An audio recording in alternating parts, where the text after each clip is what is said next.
Public houses, or as we call them, pubs. A place where you can pull up to the hearth, grab a drink, and share a conversation with someone you didn't even know. Or, if you're in a zombie apocalypse, go to the Winchester, have a nice cold pint, and wait for all this to blow over. So, get comfy, follow along, and raise a glass as we investigate the age-old history of British pubs.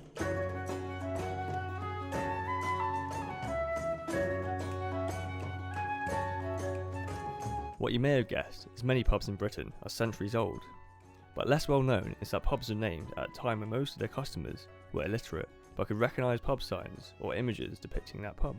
King Richard II made it compulsory for inns and pubs to have an inn sign outside so that authorised ale tasters could identify the establishment.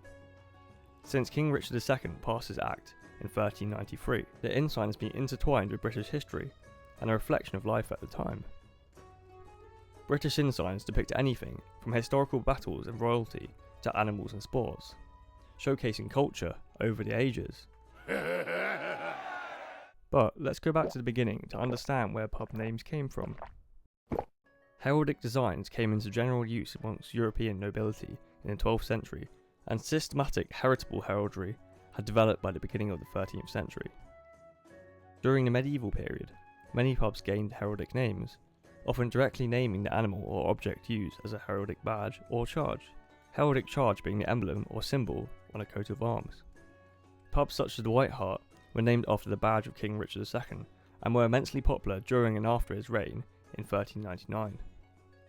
The most common, in both heraldry and pub signs even today, is the Red Lion, which can be seen in over 600 pubs in the UK.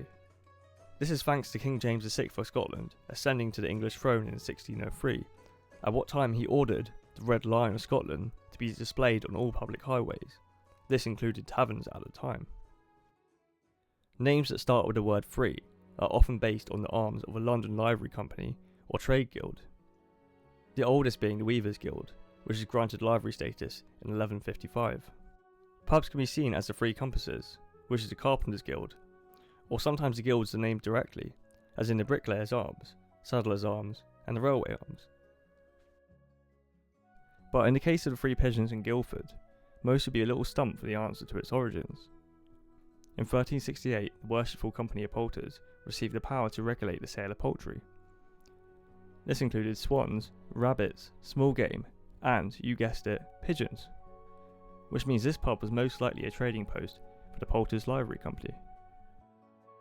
Aside from guilds, several old pub names describe services other than serving beer that were provided by the pub. Checkers or checkers, such as this one from the 1400s, date back to ancient Rome, when a checkerboard indicated banking services. The checkered board was used as an aid to count and is the origin of the word exchequer. Coach and Horses indicated the coaching inn. Farrier's Arms was a pub with a farrier who could reissue the travellers' horses, and the Wheelwrights was the name of a pub where a coach's wheels could be repaired or replaced. Several pub names allude to the stages of brewing and beer that is offered inside.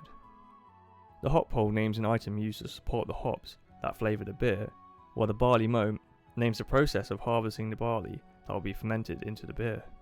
Names of this type indicate pubs found as early as the 12th century. In the other hand, pub names such as the Castle sometimes denoted the coat of arms of Castile in Spain, meaning that Spanish wines were available within. The spread eagle's name is from the heraldic depiction of the eagle displayed, probably on the arms of Germany, indicating that German wines were available within. Before painted inn signs became commonplace, medieval publications often identified their establishments by hanging or standing a distinctive object outside the pub. This tradition dates back to Roman Britain, when vine leaves were hung outside the tabernae to show where wine was sold. Other objects used as pub names include a boot, copper kettle, and plough. Some of the oldest names of pubs are the ones that date back to the time of the Crusades, such as Ye Olde Trip to Jerusalem, built into the walls of Nottingham Castle and commissioned at the start of the Third Crusade. Many pubs were stopping points where crusaders could rest and drink on their way to fight in the Holy Land. Names such as the Lambeth Flag are religious symbolism of Christ, while names such as the Turk's Head and the Saracen's Head have a more sinister undertone. The amount of religious symbolism in pub names would decrease after Henry VIII's break from the Church of Rome. Because of this, pub names would be changed something close to the original Catholic meaning. For instance, St. Peter could be renamed to Cross Keys, symbolism of St. Peter, or the Lion and Lamb, which is named from St. Augustine's usage, where the lion represents the resurrection of Christ. A popular theme for historic pub names is victorious moments established out of patriotic jubilance, mostly coming from triumphant wars or iconic moments throughout history. Many of you may know about the escape of Prince Charles in the English Civil War. The Royal Oak is named after this moment, with more than 400 pubs named after the Royal Oak, making it one of the most named pubs currently. The Trafalgar, the Battle of Trafalgar, the Trafalgar Arms, the Nelson Arms, the Nelson's Head, and around 250 pubs named the Lord Nelson. These are all named after the legendary Battle of Trafalgar, where Nelson led the British fleet to victory. The Battle of Waterloo is also very popular. The Waterloo Inn, the Wellington Arms, and the Duke of Wellington, all popular names because of this battle. The Britannia is also a popular pub name, based on the British Empire. Particular favourites of mine are the Smugglers Inn and the Jamaica Inn. Two inns are credited to being stopping points for smugglers moving contraband off the coast of Devon and Cornwall in the early 19th century. Aside from history, we're a country rich in myth and legend, so it's only right we have pubs named after a few. The Moonrakers is a popular pub name in Wiltshire, based on a folk story set in the time of smuggling. St George, over 100 pubs are named after St George, the patron saint of England. The Green Man, based on the folklore of the Green Man. Dragon name pubs, and Robin Hood, the bandit who stole from the rich and gave to the poor. Pubs can simply be named after nearby structures. A simple example is the Barrack Tavern in Woolwich Common, which is near the Royal Army's arsenal. Alternatively, whole areas can be named after pubs, which is true in the case of the area in London called Elephant and Castle. In 1765, a coaching inn called Elephant and Castle established itself as a retreat for coach traffic coming in and out of the south of London. The original building was demolished in 1959 after suffering major damage during the war, but the name of the pub lives on, with its new location at Newington Causeway. Furthermore, the pub can simply be named after the building it resides in. The Hole in the Wall is the name of very small pubs, such as the one at Waterloo, London, which is built into the railway viaduct. The Crooked House in Himley, known for its extreme lean that was caused by mining subsidence. Corner Cupboard Inn, almost every corner in the pub had a cupboard at the time of naming it.